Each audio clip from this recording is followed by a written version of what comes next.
你上去看看，人在不在上面呢？黄主任，人没有在上面。黄主任，你在干嘛呢？人呢？啊，小刘啊，小刘，我给他放了2天假。放假？谁给你的权利啊？这耽误了工期，你负得了责任呐？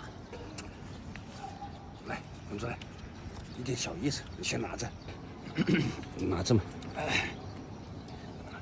这个小刘啊，上个月刚结婚，你又不是不知道，他老婆昨天来了，我寻思小别胜新婚嘛，我就给他放个2天假，让他带他老婆到周边转一转，看一看。哦，小刘脚崴了啊？对，小刘脚崴了。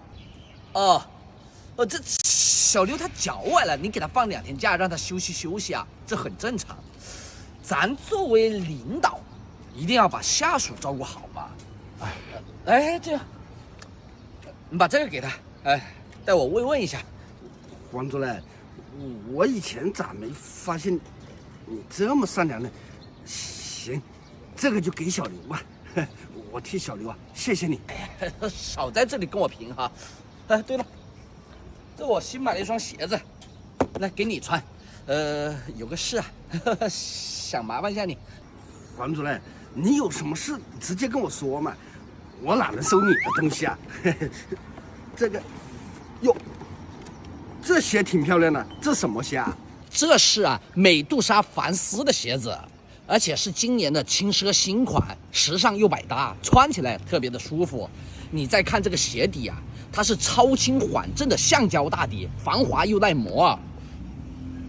这鞋挺贵吧？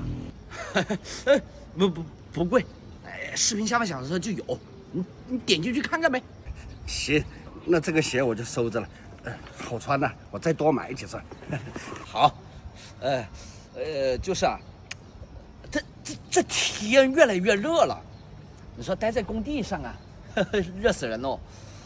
这打算呢，带菜菜呀，到庐山去避暑，这不是赶工期吗？不知道怎么上报，你说？黄主任，你跟蔡秘书2个不也崴脚了吗？得休息。对，今天我们2个去工地啊巡查工作的时候，崴脚了吧？是，得休息。